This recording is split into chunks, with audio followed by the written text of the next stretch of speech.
I would put theology higher than physical science. And so I would look at science, and I tell my students, when you're learning stoichiometry and physics equations, be amazed that the way God created the world is that ordered.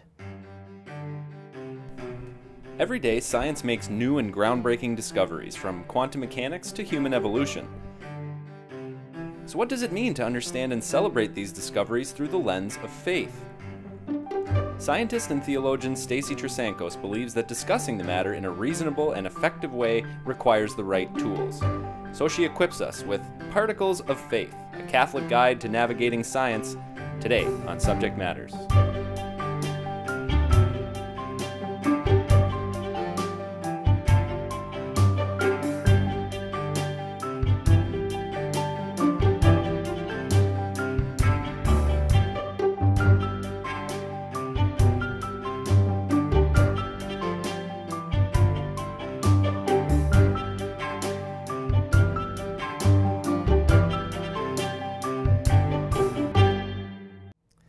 Stacy, thanks very much for being on the show today. It's wonderful to have you on. Thank you. Thank you for having me. When we think about being a person of faith today, we often think that once a person is introduced to scientific arguments and reasoning about the human person or about the world, that our faith may become more and more irrelevant. And your story is a really interesting one because it's exactly the opposite. You were a non-believing scientist at one point, and you actually became a Catholic. Yes. What was that journey like? Well, it was, I always start out going back to my childhood, but I'll jump way ahead. But it was sort of like going back to that awe and wonder that I had as a little girl, loving nature, and when I first started loving science.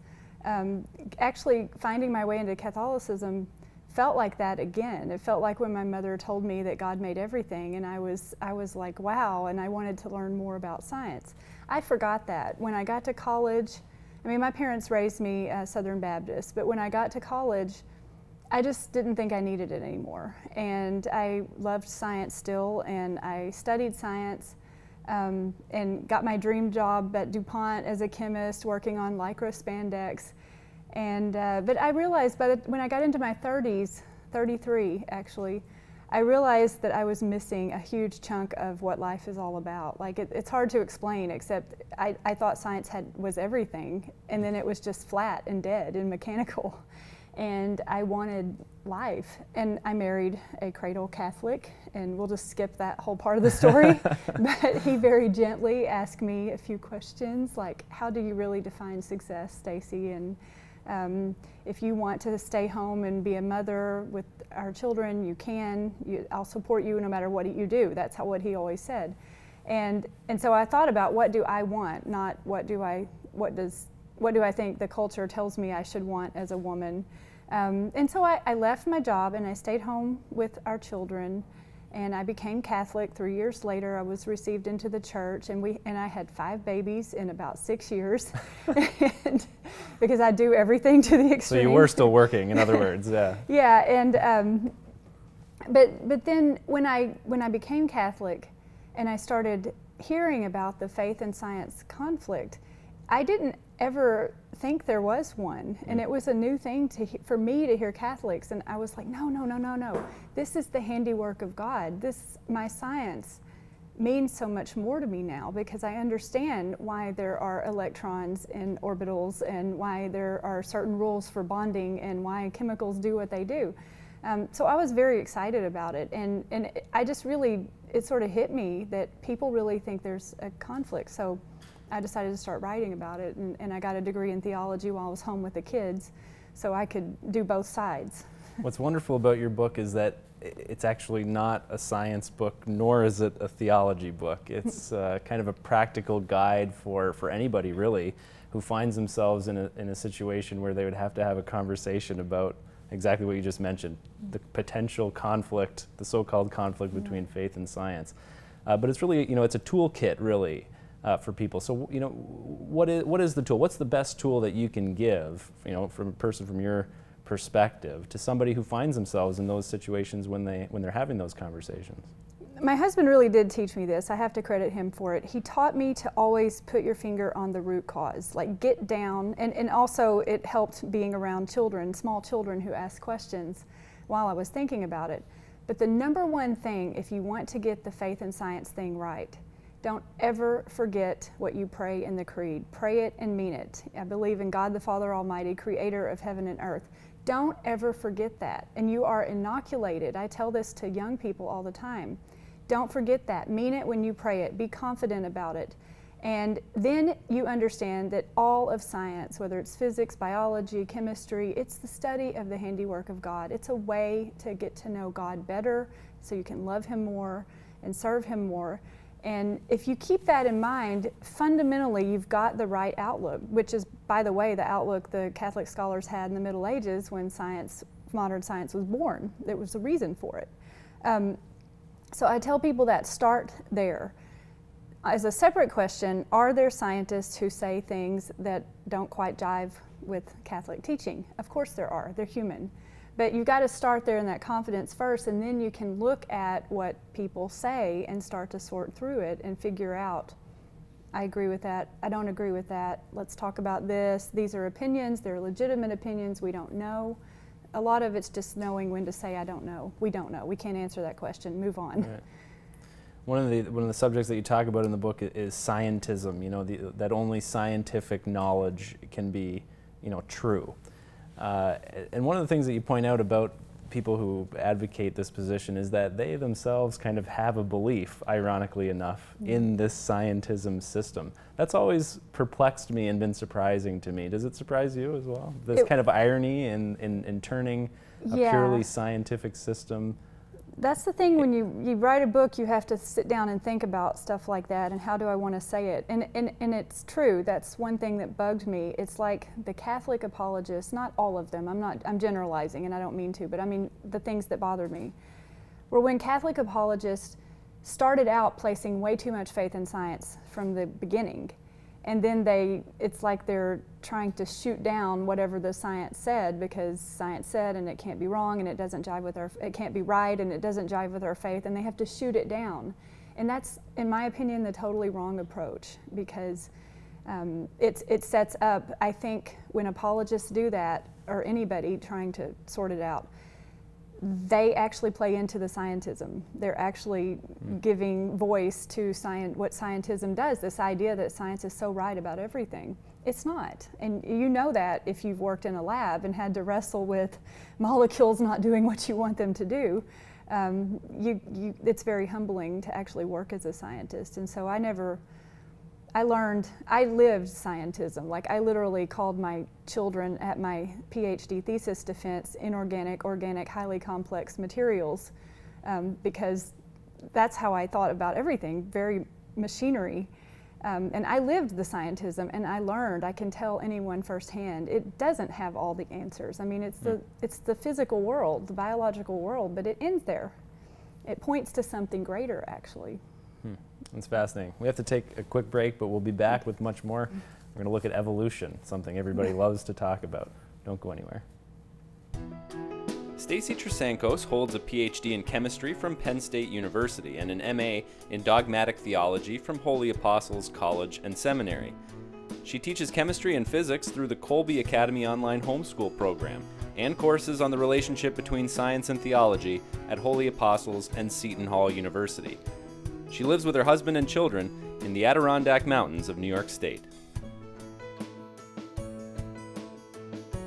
As it turns out, the air of grace lifted me so I could see a larger landscape of reality, family, purpose, love, and of course, science. Granting assent to the Articles of Faith was the most intellectually satisfying leap I ever dared to take as a scientist, and, more importantly, as a person. Here with Stacy Trasancos discussing her book, Particles of Faith. Stacy, your book is divided into 3 parts. You look at a number of really important questions in both the physical and biological sciences, things like evolution, the atom, the Big Bang. What made you focus on those specific topics? I chose the topics that I thought people needed help the most with navigating through them, especially young people. I wrote the whole book pretty much walking my dog in the woods where we live, but compiling it in my head and imagining like if someone were in my kitchen, sitting at the table, just asking questions, how would I answer them? And I thought of the questions that I thought were the most difficult, the most challenging. One of the things that you're very cautious about in the book is letting science prove faith in any way. Why is that? Because science can't prove faith. I had the impression when I started hearing people talk about, oh look, science, every time I would read something like science proves there's God, or science proves our faith, or science, see there, science is proving it right. That's the wrong way to do it. It can't prove our faith, and it shouldn't ever be obligated to prove our faith. We have to start out with a confident faith first. And when someone, it's a trap, when you talk about how, oh look, science is proving our faith right, it makes it look like the person saying that doesn't really believe it, needs science to prove it. And it comes across, or it came across to me anyway, that the person didn't really believe what he or she was saying. It sounds like a lack of confidence. So it can be damaging in that way, but it flat out can't prove it. I mean, it's like when our children say the prayer, they come to the table, or when any of us bless our meals, we don't sit down and look at the mashed potatoes and say, that doesn't really look like God created it, and then look at the roast beef and say, now that proves God exists. I mean, we don't just say our prayer for the things we think prove God exists. We start out saying, thank you for these gifts, and we say our prayer, and we thank God for everything, whatever it is, and then we enjoy it. Right. And it's the same way when we come to faith, when we come to science. We have to just start out saying, God did all of this, what can I learn? It makes so much sense when you're talking, but there is so much confusion out there. And in your book, you actually quote a Gallup poll that suggests that over the past 40 years, 40 to 47% of people believe that God created human beings in their present form.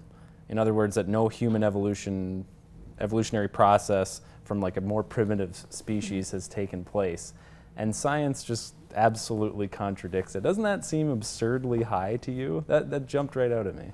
I think people don't sit down and think about it. And I think it's an extremely scary thought to say, you might have evolved from ape-like creatures. Because it's disturbing to people to think that, especially if you grew up with Adam and Eve in your mind, and you're thinking about the Garden of Eden and original sin and the fall, and you hear this, and it's like those two things can't even seem to be in the same universe together. And it's shocking. And if you've never studied what evolutionary science has to say, like I grew up in high school and college both studying evolution, and I got comfortable with that thought that we evolved from even atoms a long time ago. Our bodies are made of atoms. What else did we evolve from? I mean, not fairy dust. And I was okay with it a long time ago. And I never, like when I became Catholic, I thought, well now, you know, this is how God created things. Now I know why we care about our beginnings and why we care about our origins and the structure. But you can't get away, you can't escape that conclusion in science. I mean, there's all kinds of evidence that supports not just evolution, but new species arising and the existence of humans evolving from non-humans. I mean, you cannot escape it today.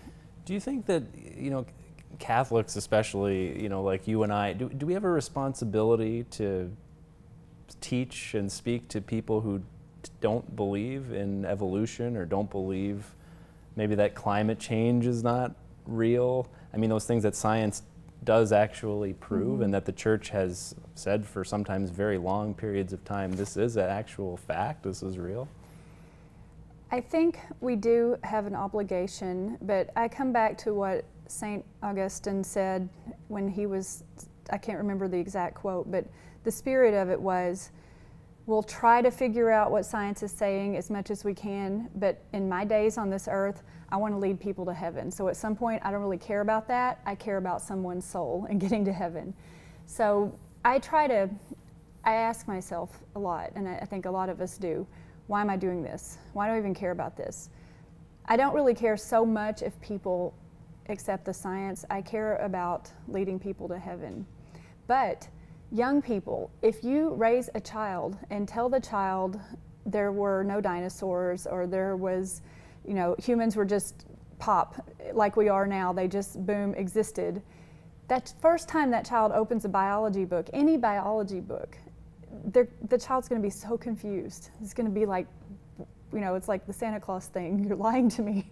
And right. They're going to be so confused about it. You've got to prepare. I think that is irresponsible not to prepare your children how to understand that, you know, because my kids ask those questions, and I had to give them answers. And sometimes the answer is just that we don't know. We don't know. I mean, evolution can never find Adam and Eve. We can say Adam and Eve existed, literally, but evolution is the wrong tool. It will never find them. We can never find them. How would you know if you ever found a fossil that belonged to Adam? We wouldn't know that. Right. So there's really no conflict. It's just that evolutionary science is only going to get so far, and the other part, we don't know. We don't know exactly. I mean, what color were Adam's eyes? We don't know that. We'll never know that.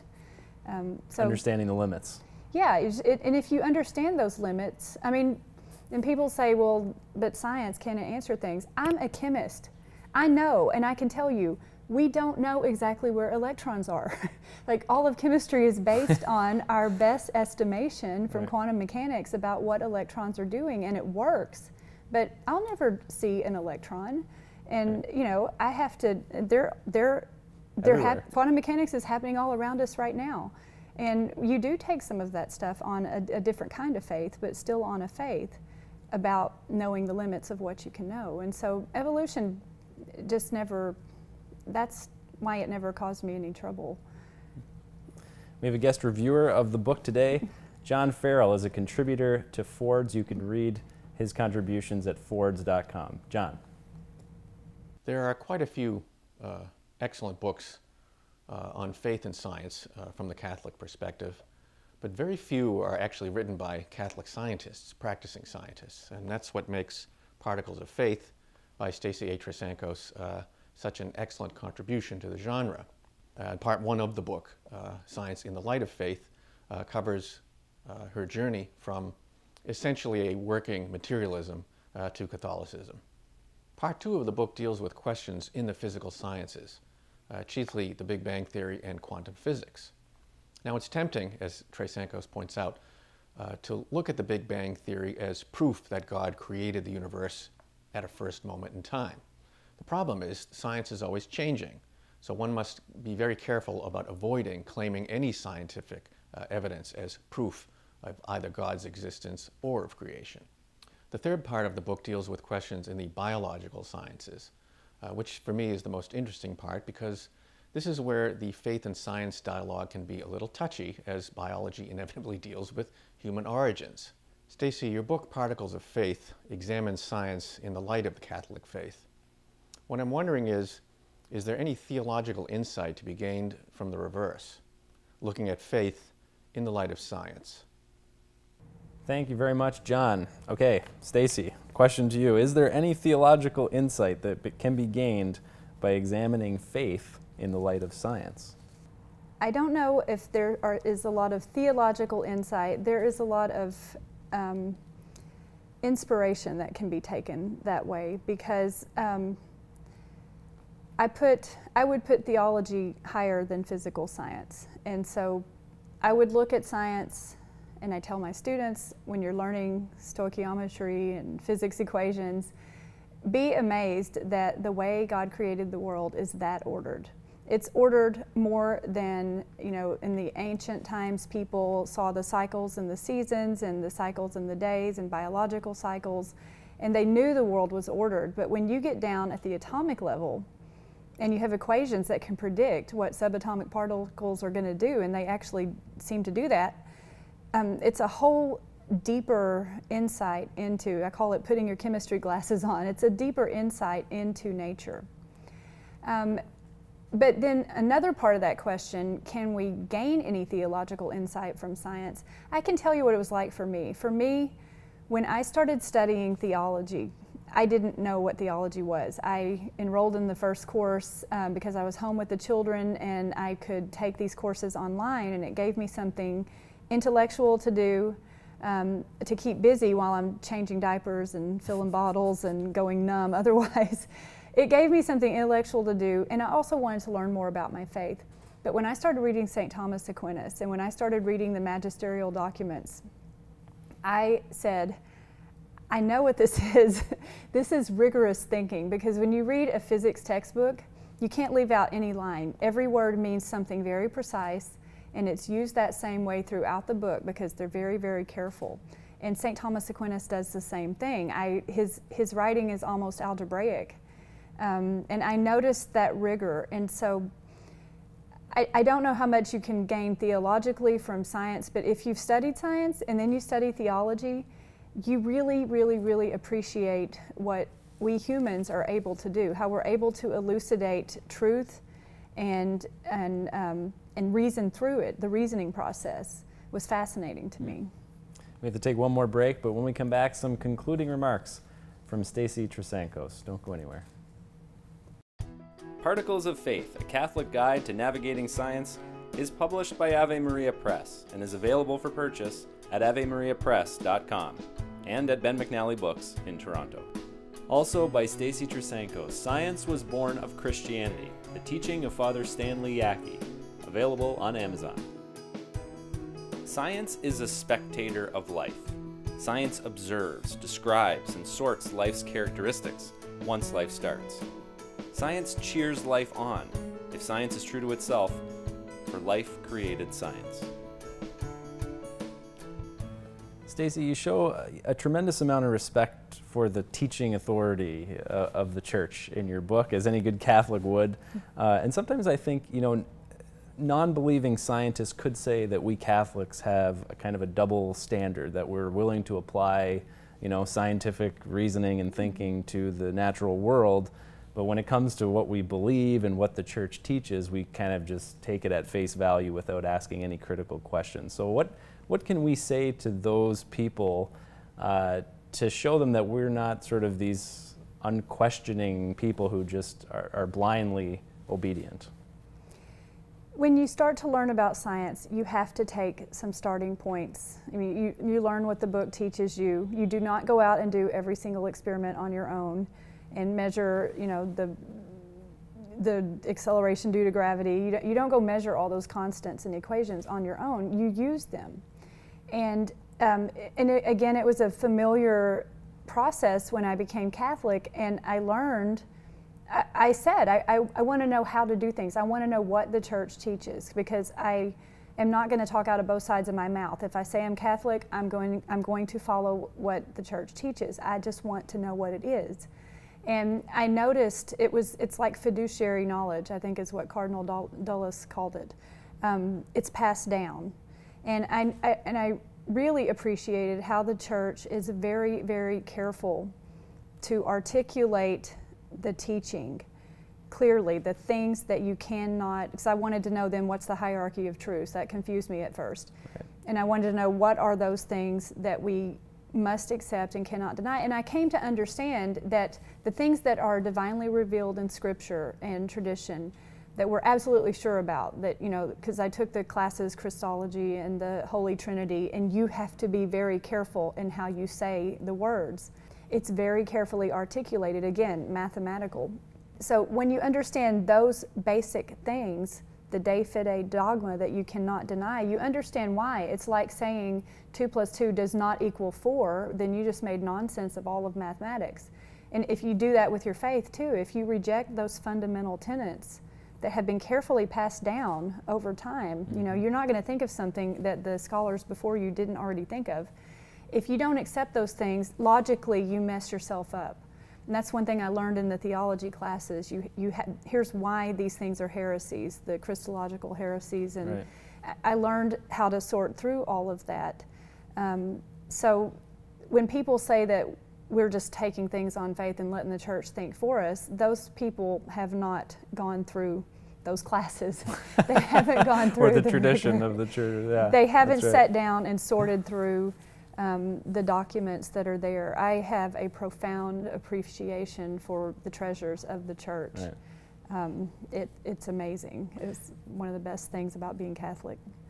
You write in the book that it's good to teach kids that we don't have all the answers. And there's a real commonality that comes out, in your book between science and faith, and that's humility. There's a kind of sense of humility that runs through both of these disciplines. What's the role of humility in this discussion? When you say the word understanding, what are you saying? You're saying I stand under some greater truth that I'm looking up and trying to understand. I'm trying to grasp it. And you have to maintain that humility. Father Stanley Yockey, who I study, I named him my mentor even though he had passed away before I started studying theology. He calls it an impropriety. Like if you start theologically trying to answer questions that cannot be answered, there is an impropriety in reducing your faith to that. Like I said about Adam's eye color or something like that, something that just can't be. But my chemistry professor too told me the same thing. There was something also, he said, when you're going to do research, you've got to think of like a four square. You've got to ask the right questions and search for the right answers. If you ask the wrong questions, even if you get the right answers, you waste your time. If you ask the right questions and you get the wrong answers, you waste your time. And if you do both wrong, you of course waste your time. He's like, you've got to make sure you're asking the right questions in the first place. A scientist is trained to do that, and I think in our faith and in our life, and that's what I tell my children, hold back. Don't just ask questions because you can. Think about whether it's something you need to answer, or maybe it's something that you're not going to be able to find the answer to. And that humility there, know what you can know. Well, Stacy, thanks very much for guiding us through it all. Thank you. Thanks. The book is Particles of Faith, a Catholic Guide to Navigating Science by scientist and theologian Stacy Trasancos. You can get it right here at Ben McNally Books in Toronto, or online from our good friends over at Ave Maria Press. Just visit avemariapress.com. Be sure to follow Stacy on Twitter at Stacy Trasancos. I want to thank our guest reviewer, John Farrell. He is a contributor to Forbes, covering science and technology. You can follow him at Forbes.com and on Twitter. His handle is at John W. Farrell. And remember, if you'd like to see my video review of Particles of Faith, visit our website, saltandlighttv.org/subjectmatters. Thanks for joining us today. We'll see you again next time.